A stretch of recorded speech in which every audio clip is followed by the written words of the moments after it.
of the censorship across Europe and the self-protective nature of the theater management, the stage, as was its mandate, tended to endorse community values and reinforce the audience in its prejudices. Modern drama emerges through its attempts to shock the bourgeoisie, to provoke and outrage it, to prod it out of that passive and self-contented state. Yet the spectator, as Stug, motive had to be constantly rein renegotiated as bourgeoisie audiences became hip to the attacks playwrights lived or lived at them and deftly absorbing each new shock could very quickly grow broad, as it was obvious with uh, Bertolt Brecht's works.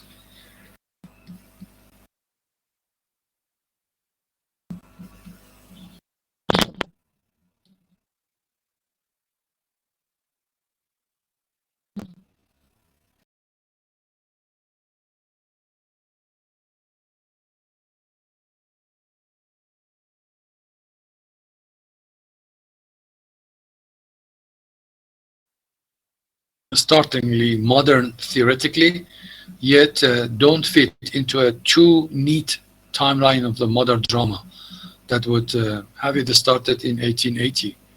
One such example is George Bernard Shaw's, George Bichner's uh, Wojcik, published in 1837.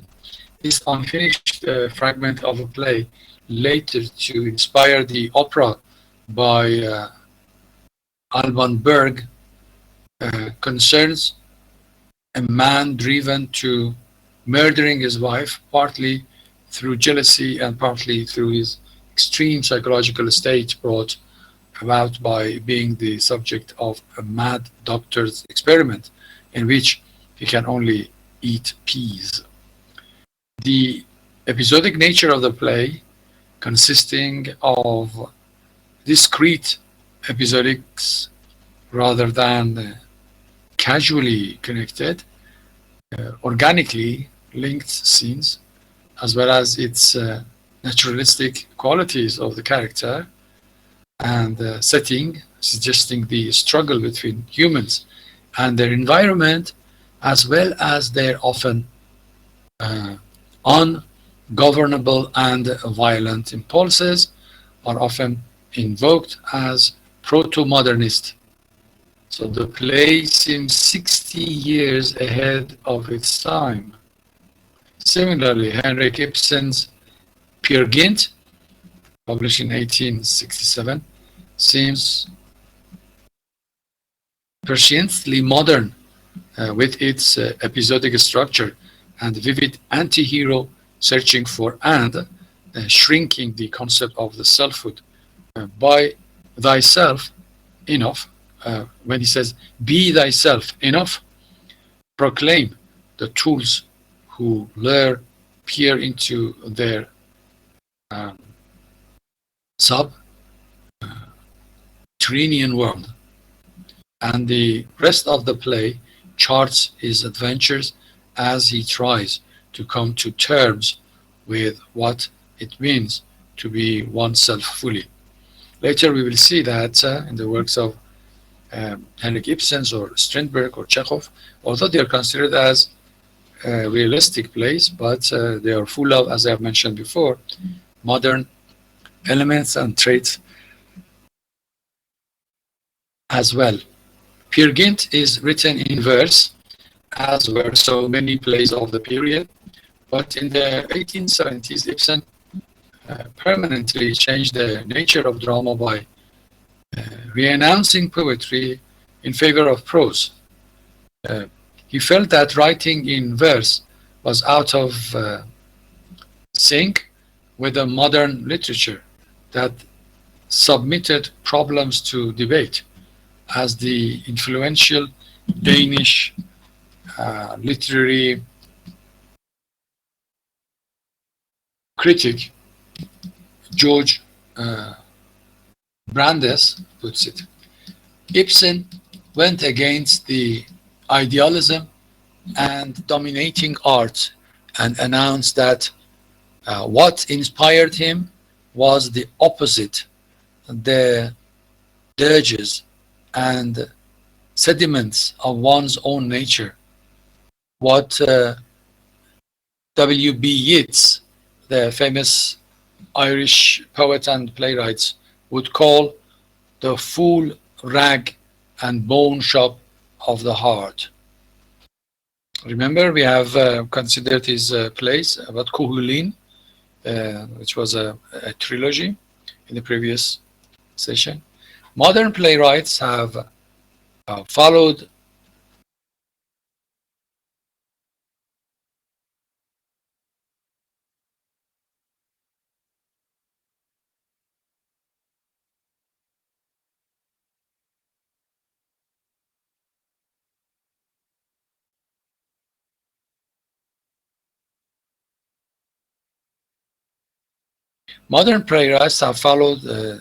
suit, challenging or entirely reconfiguring the idea of the hero or heroine, blurring neat distinctions between good and bad, and suggesting that ordinary people contain the stuff of the heroism, and conversely that the aristocrat is no more worthy of representation than the butcher. They are at the same level. Now let's talk about Ibsen and the drama of everyday life. To convey the dregs and sediments of human nature, Ibsen turned not just to prose, but the prosaic, the ordinary. From the Pillars of Society, published in 1877 onwards, he used everyday language to create dialogue that sounds ordinary but contains deep psychological nuances. Characters hesitate, interrupt one another, fail to finish their thoughts, and rarely use long speeches or soliloquies like most of the previous plays used to use, but they are profound and fully fleshed out in ways that belie the superficial simplicity of their language. For example, Mrs. Alving in this play, Doll's House, says, "You are a very guilty mother," says Pastor Manders in Act 1 of The Ghosts. After a silence, she replies slowly and with control according to the stage directions.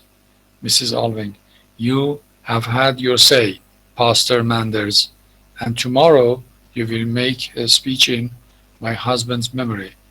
I shall not speak tomorrow, but now I am going to talk to you just as you have talked to me." And Manders says, "Of course, you want to make excuses for what you did?" And Mrs. Alvin says, "No, I just want to tell you something." And he says, Manders says, "Well?" She proceeds to tell him that he knows nothing about what really happened to her in the past, that he abandoned her to her miserable marriage instead of helping her as he could have done, that he, a man of the clothes, is a coward and helping her as he could have done, that he, a man of the cloth, is a coward and a hypocrite.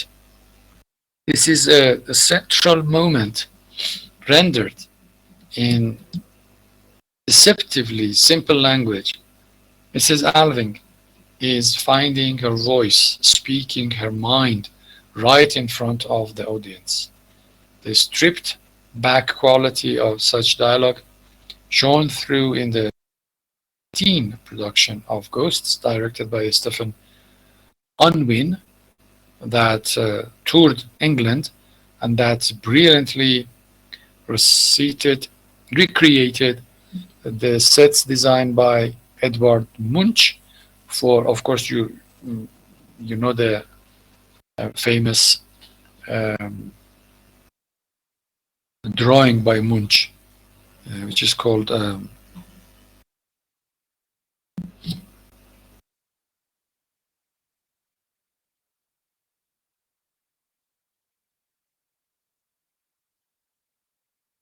Shout.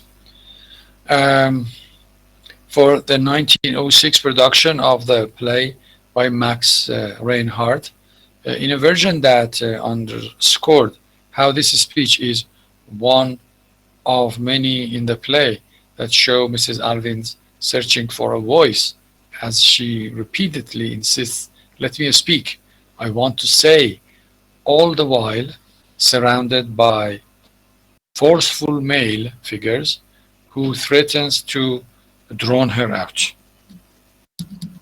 Well, happening and being brave to mention these kind of things at the time that patriarchy was very much in power.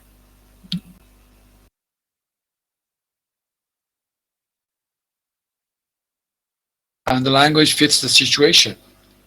Ibsen predicted domestic interactions and social problems that every audience recognized: shallow, unhappy marriages, unfulfilled wives, financial struggles and bankruptcy, pollution and ecological damage due to modern industry, political corruption and cover up. But he gave these everyday settings and characters depth and context, and in so doing, challenged assumptions about right and wrong. In A Doll's House, Nora discusses her secret with Miss Linde, telling her how she had to forge her dying father's signature to borrow the money needed to take her husband to Italy for his health, a trip that saved his life. She sees nothing wrong with her forgery since it had a happy outcome and harmed no one. And we have to take her word for it and believe her. All this has happened years before the play begins.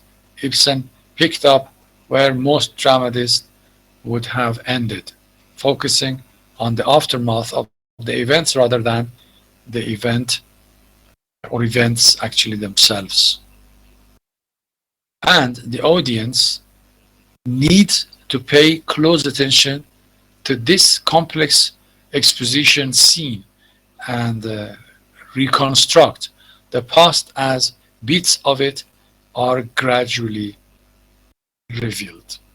A woman at 30 is much more interesting than her new lewd self, Ibsen seems to be saying, and likewise plays that end with marriage are much less interesting than plays that show what happens after it,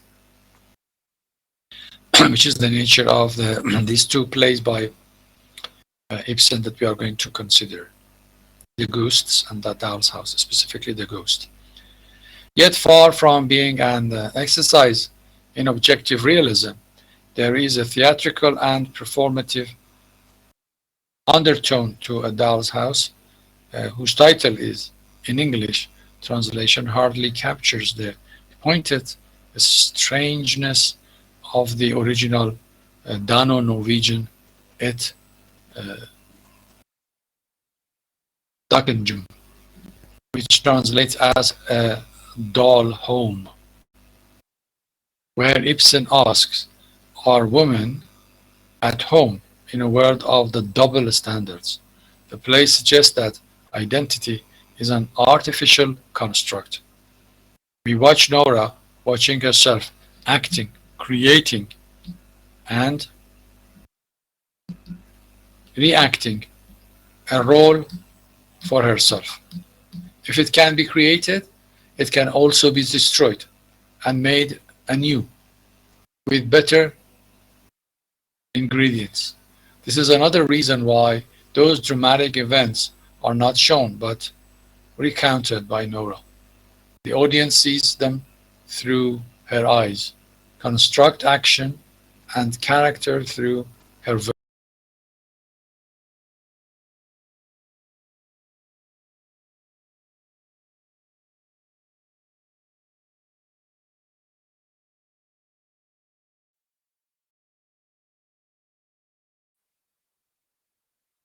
And by the end, gender roles are reversed.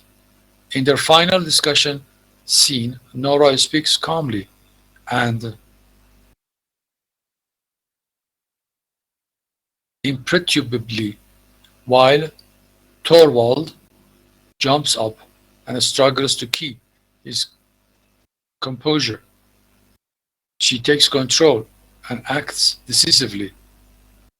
He breaks down, pleads, and nearly becomes hysterical in a series of brief but devastating exchanges.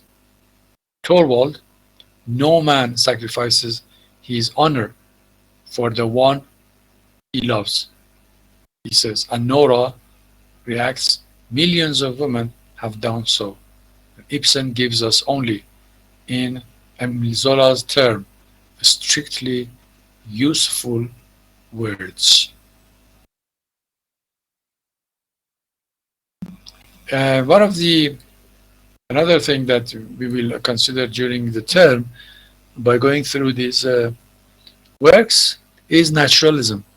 And we are going to discuss this in the next session after the presentation of your friends about the ghosts to see what are the characteristics of realism and naturalism, of course, in the theater and their similarities and differences, and in what way they are related to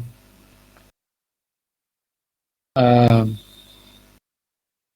plays that we are going to consider in the class.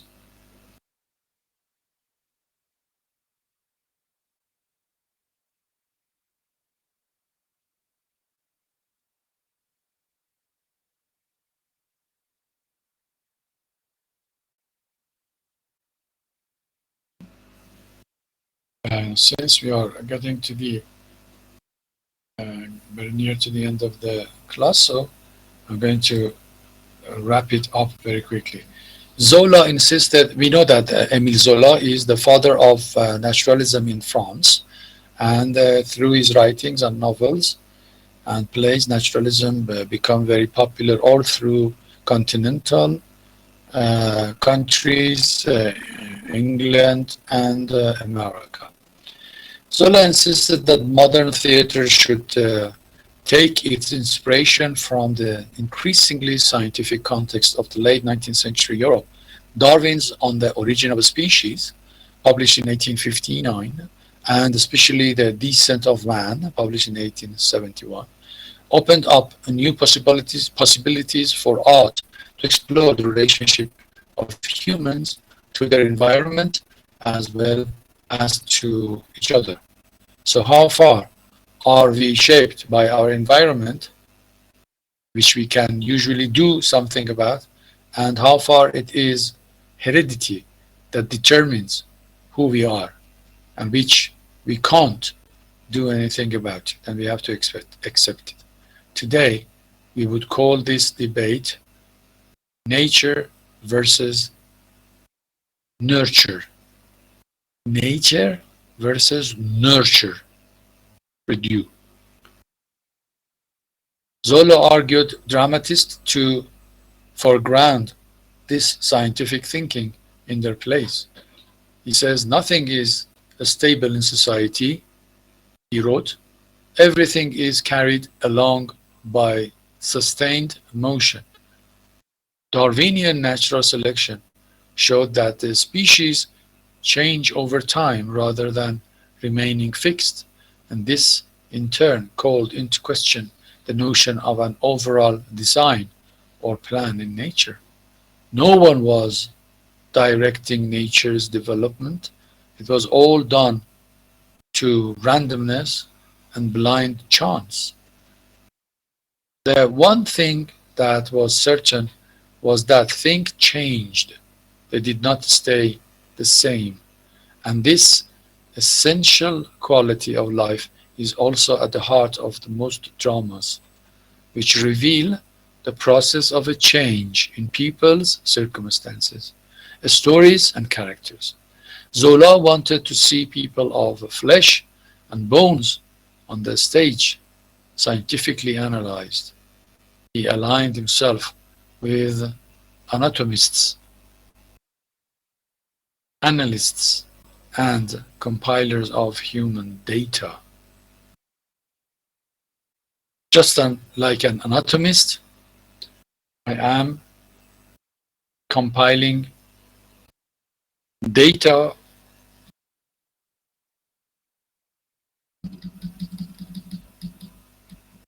from human beings. Some playwrights, although attracted to this idea, were uneasy about the implications that theater was merely a vehicle for the science fictionally exact rendering of life. Strindberg, for example, as we are going to discuss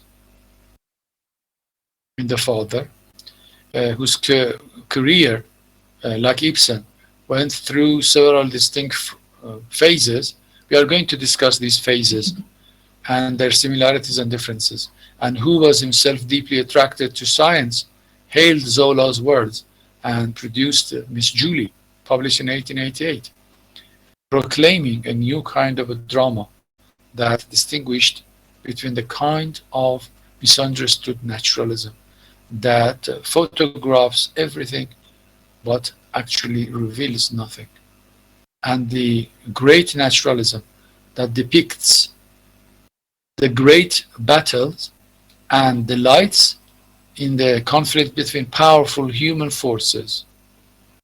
Above all, he argued dramatists to view reality subjectively rather than attempt neutrally to reflect it.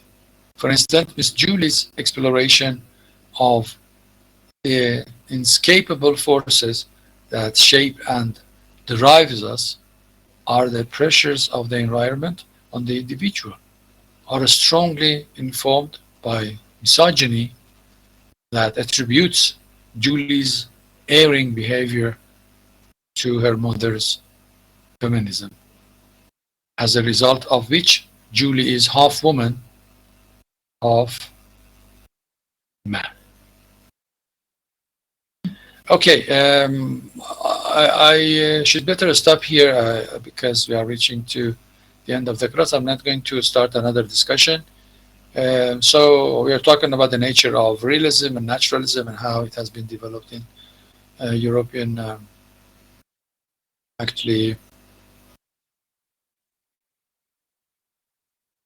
theater. Yes, nature and nurture. Nurture, the way you have written it. Yes, nature is the first one, nurture is the second one. The nature that exists in the outside world and the nurture nature of the human being. Okay, very good. Now, if you have any question, please do not hesitate to ask. If not, I leave you all to God Almighty and wish you all the best and a very good